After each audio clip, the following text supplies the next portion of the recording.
अस्सलाम वालेकुम स्टूडेंट्स, उम्मीद है आप तमाम लोग खैरियत से होंगे। मेरा नाम मोहम्मद उमर खान है और आप देख रहे हैं लर्नअप पाकिस्तान। आज के इस लेक्चर में हम पाकिस्तान स्टडीज़ की क्लास नंबर 10 को डिस्कस करने वाले हैं। इससे पहले 9 लेक्चर्स आपके साथ शेयर किए जा चुके हैं। उन लेक्चर्स को आप इस प्लेलिस्ट के अंदर एक्सेस कर सकते हैं। इसका लिंक आपको डिस्क्रिप्शन में मिलेगा और लेक्चर नंबर 1 से आपने जो है वो लेक्चर्स को सुनना स्टार्ट करना है और हर लेक्चर के साथ अपने नोट्स बनाने हैं।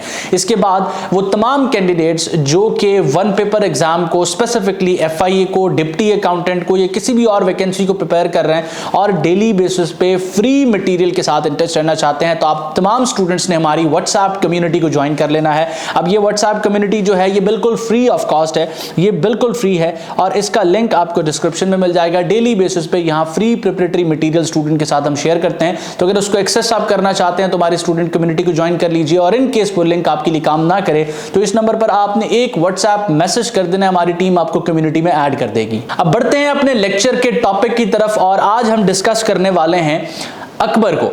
आप तमाम लोग जानते हैं कि प्रीवियस लेक्चर्स में हम इंडस वैली सिविलाइजेशन को भी कवर कर चुके हैं, मोहम्मद बिन कासिम को भी डिस्कस कर चुके हैं, गजनवी एम्पायर, गौरी सल्तनत, दिल्ली सल्तनत की 5 डायनेस्टीज पे हमने सेपरेट लेक्चर्स किए हैं। इसके अलावा अब आज के इस लेक्चर में मुगल एम्पायर के 3rd एम्परर अकबर को हम डिस्कस करने वाले हैं, जिनको अकबर द ग्रेट भी कहा जाता है, जिनका रेंज जो है वो 1526 से लेके 1605 तक है। इससे पहले हमने बाबर को, ज़हीरुद्दीन बाबर को डिस्कस किया, नासिरुद्दीन हुमायूं को हमने डिस्कस किया और आज हम जलालुद्दीन मोहम्मद अकबर को डिस्कस करने वाले हैं। आप तमाम स्टूडेंट्स को मैंने बताया था कि मुगल एम्पायर 1526 से स्टार्ट होता है और 1857 तक चलता है।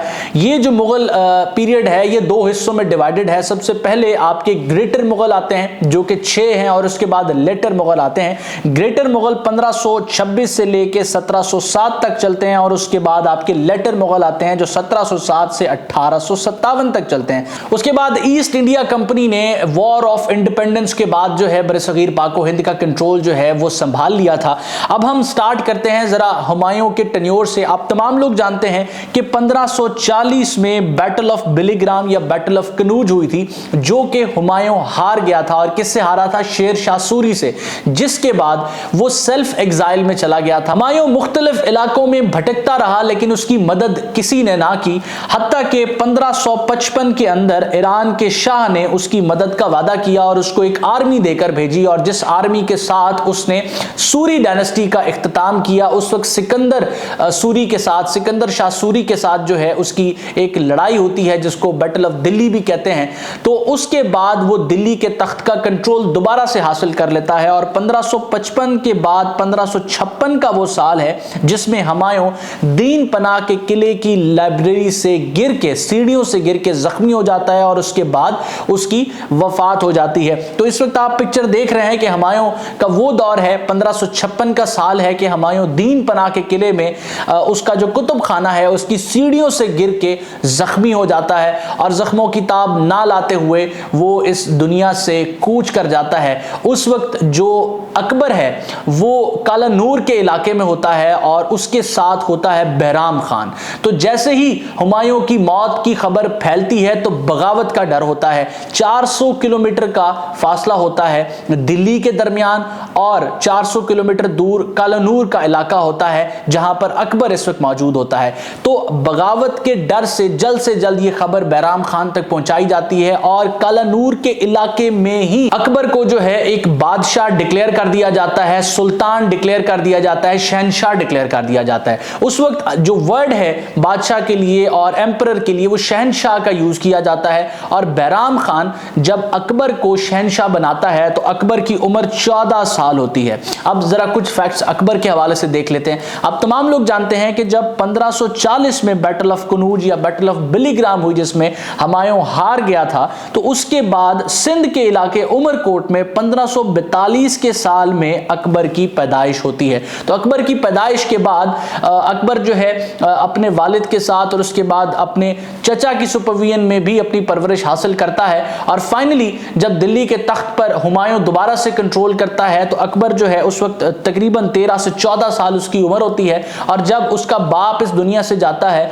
और अकबर एक शहंशाह के तौर पर तख्त को कंट्रोल करता है तो उसका जो वफादार बैराम खान होता है, जो उसके वालिद का भी वफादार रहा होता है, वो अब सल्तनत के उमूर एक वजीर के तौर पे जो है वो सरंजाम करना स्टार्ट कर देता है। इस वक्त पिक्चर में आप देख रहे हैं कि कालानूर के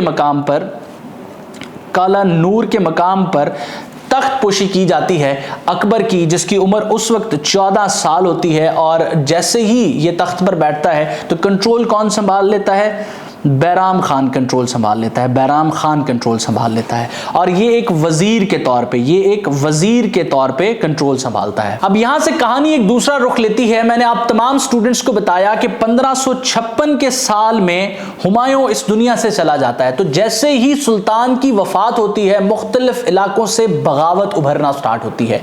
अब मुगल खानदान का सबसे बड़ा दुश्मन जो है वो सूरी खानदान था, क्योंकि शेर शाह सूरी ने 1540 में हुमायूं को शिकस्त दी।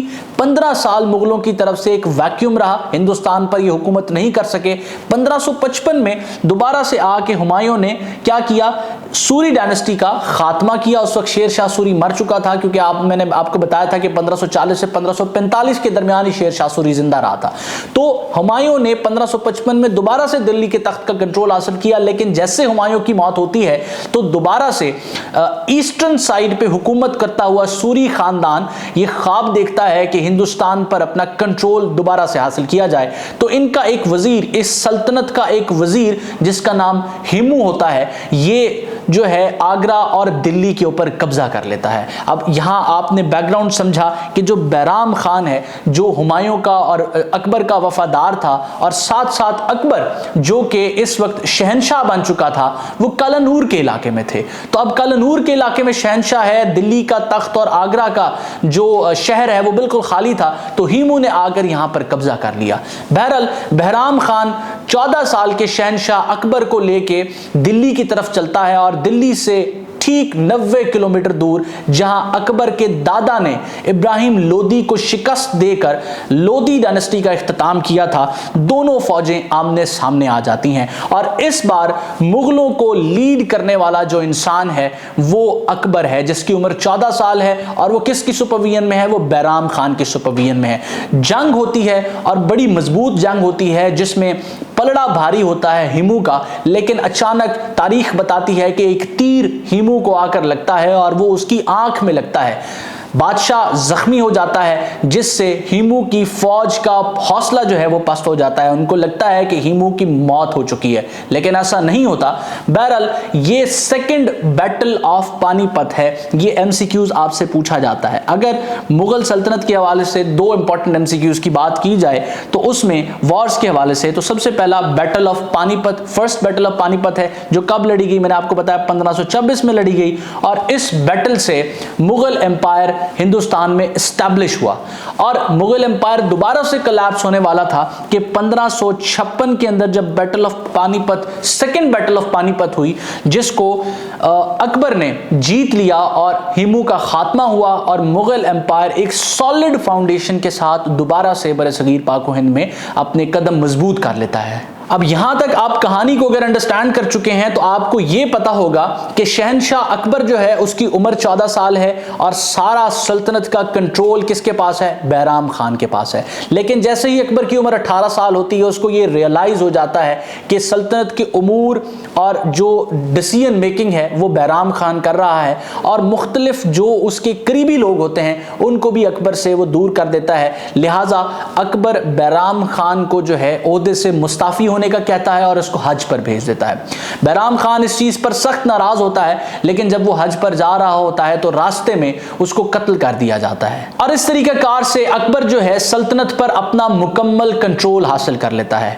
अकबर का ये जो टेन्योर है ये 1556 से लेके 1605 तक चलता है और अकबर मुगल एम्पायर पर 49 साल हुकूमत करता है। ये क्वेश्चन पूछ दिया जाता है। अब अकबर जो है उसको अकबर द ग्रेट इस वजह से कहा जाता है कि इसके दौर में बेहतरीन स्ट्रेटजी के साथ रियासत को एडमिनिस्टर किया गया था। वो कैसे?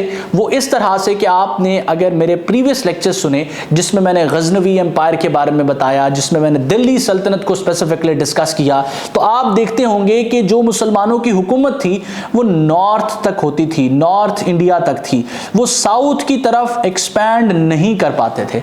और उसकी मेन रीजन थी राजपुताना।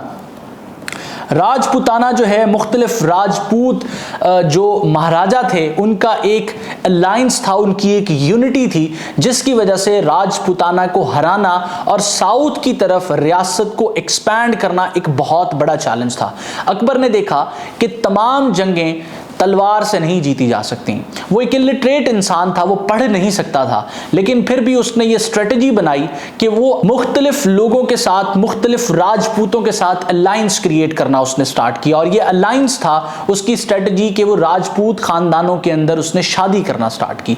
उसने ये देखा कि ये दो कम्युनिटीज एक दूसरे से मजहब की बेस पे भी सेपरेट हैं, तो उसने एक नए मजहब को इजाद किया जिसमें उसने तमाम मजाहिब की अच्छी बातों को शामिल करने की कोशिश की, और मजहब का नाम दीन इलाही है। अब यहां पर दो इंपॉर्टेंट क्वेश्चंस पूछे जाते हैं। सबसे पहले तो यह पूछा जाता है कि दीन इलाही का जो रिलीजन है ये किसने इंट्रोड्यूस किया था? तो अकबर ने इंट्रोड्यूस किया था। यह क्वेश्चन मेजॉरिटी स्टूडेंट्स आंसर कर लेते हैं। और इसके बाद इससे कनेक्टेड एक और क्वेश्चन भी पूछा जाता है कि अकबर ने किस जो है वो राजपूत मलका के साथ शादी की थी, प्रिंसेस के साथ शादी की थी, तो उनका नाम जोधाबाई है। जोधाबाई एक और नाम से भी मशहूर है जिससे रिलेटेड एक क्वेश्चन पूछ दिया जाता है, और वो नाम है मरियम उज़ ज़मानी।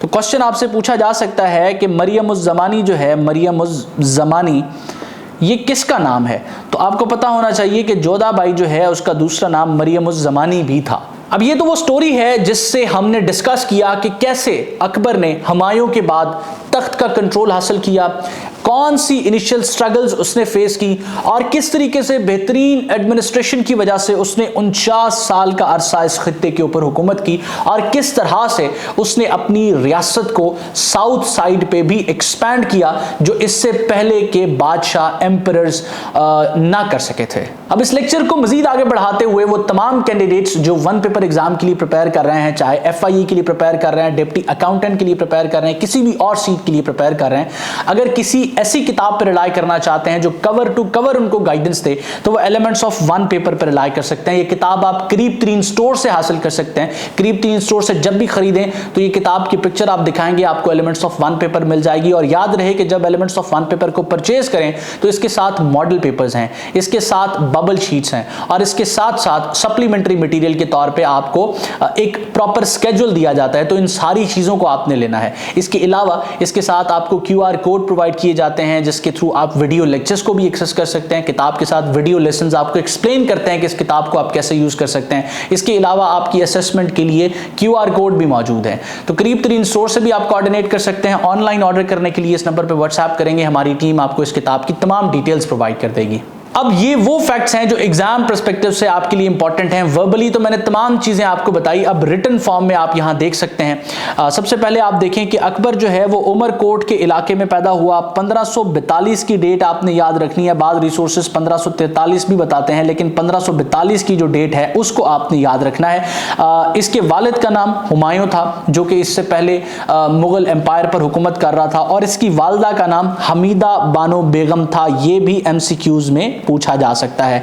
उसके बाद अच्छा, ये फैक्ट्स डिस्कस करने के बाद जो इस टॉपिक के इंपॉर्टेंट MCQs हैं और पास पेपर MCQs हैं हम वो भी डिस्कस करेंगे। तो इससे होगा क्या कि आपको कंसेप्ट भी मिलेगा और साथ साथ आप इंपॉर्टेंट क्वेश्चंस को भी प्रिपेयर कर लेंगे। तो फिर इस टॉपिक से कोई भी MCQs आएगा आप उसको बआसानी आंसर कर लेंगे।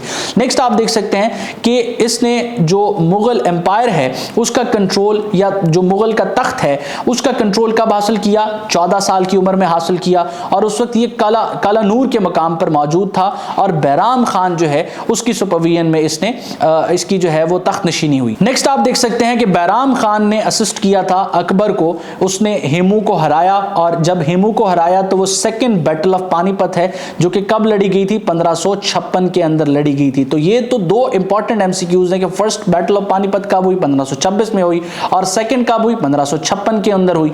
पहली किस किस के दरमियान हुई? ज़हीरुद्दीन बाबर के दरमियान और इब्राहिम लोदी के दरमियान दरमियान, और दूसरी किसके दरमियान हुई?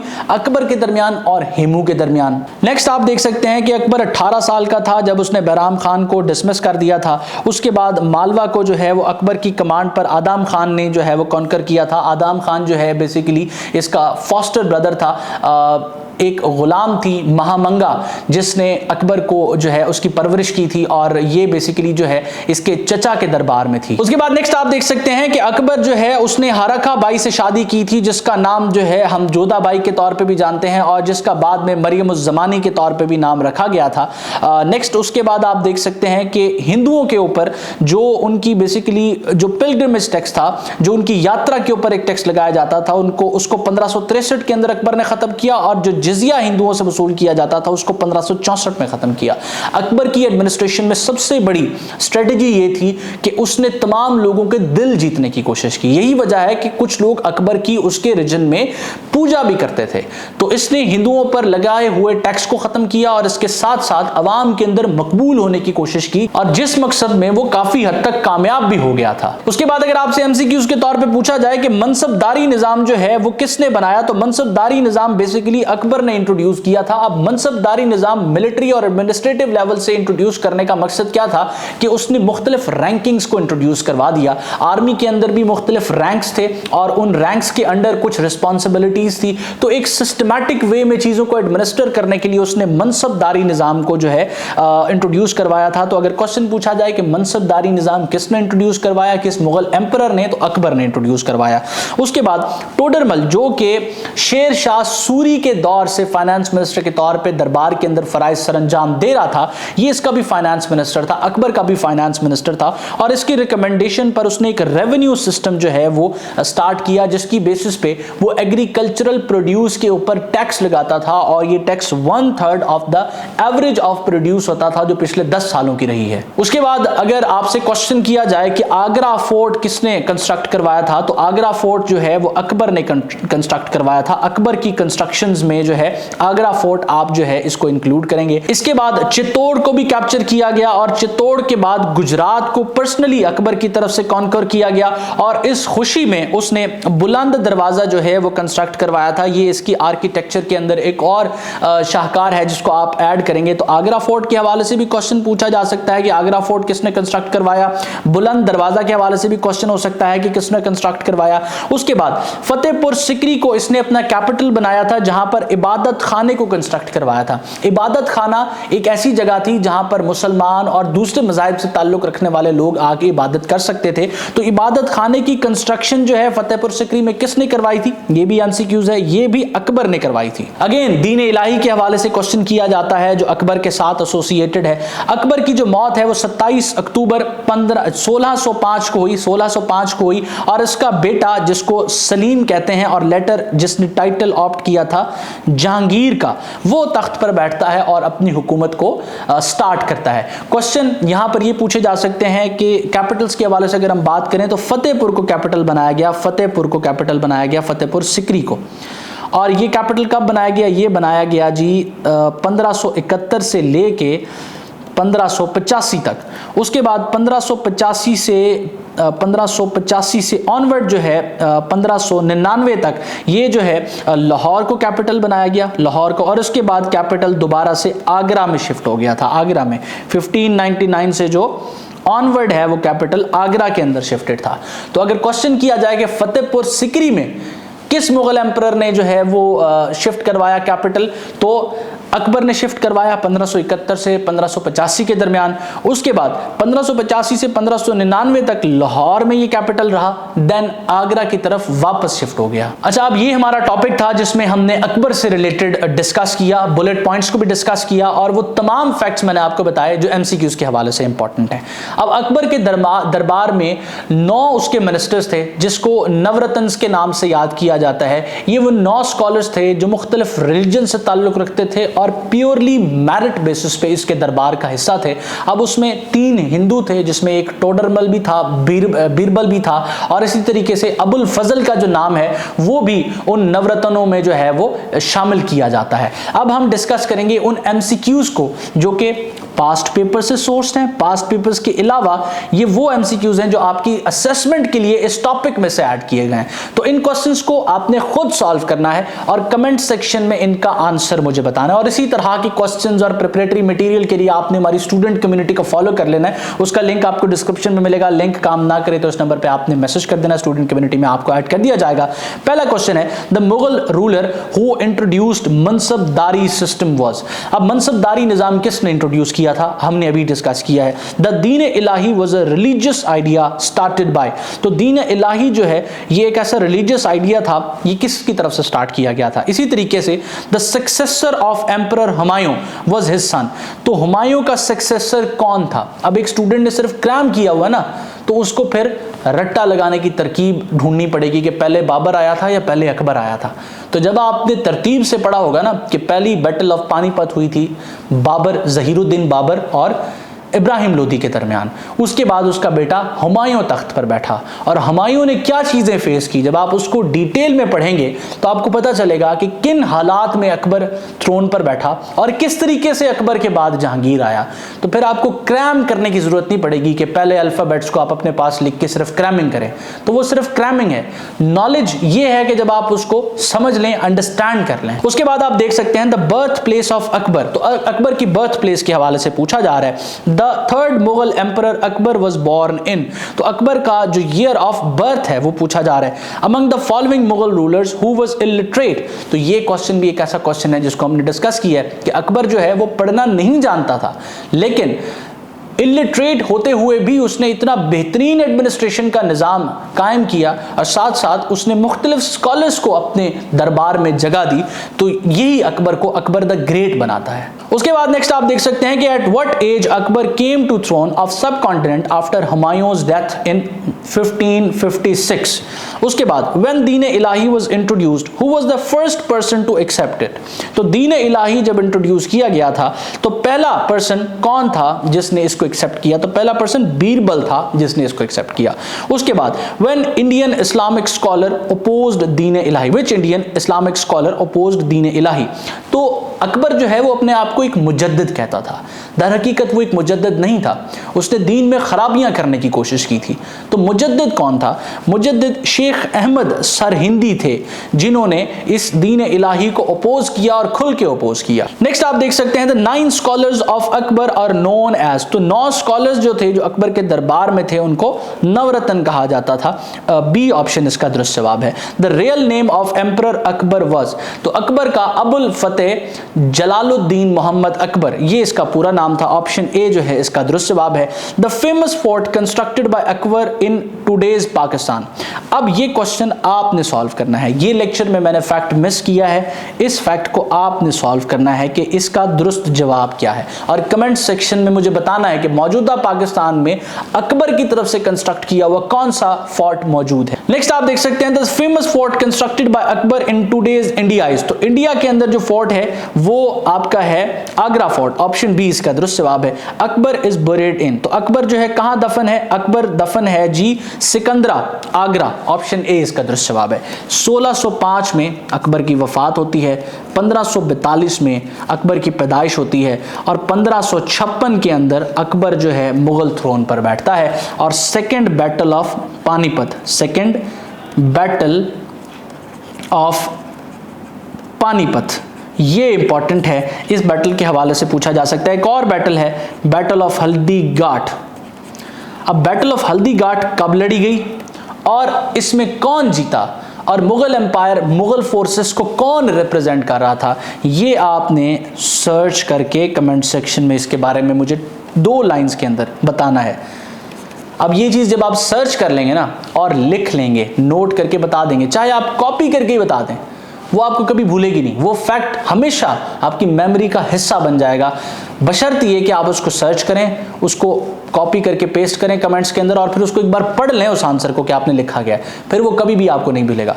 और अकबर के टॉपिक में से इससे हट के कोई भी ऐसी चीज नहीं है जो वन पेपर एग्जाम में पूछी जाए और आप उसको आंसर ना कर सकें। तो मैं उम्मीद करता हूं ये लेक्चर आपके लिए हेल्पफुल रहा है। अगर आपके जहन में कोई भी सवाल है आप हमसे डिस्कस कर सकते हैं। अपना बहुत सारा ख्याल रखिएगा, दुआ में मुझे और मेरी टीम को जरूर याद रखिएगा। अल्लाह हाफिज।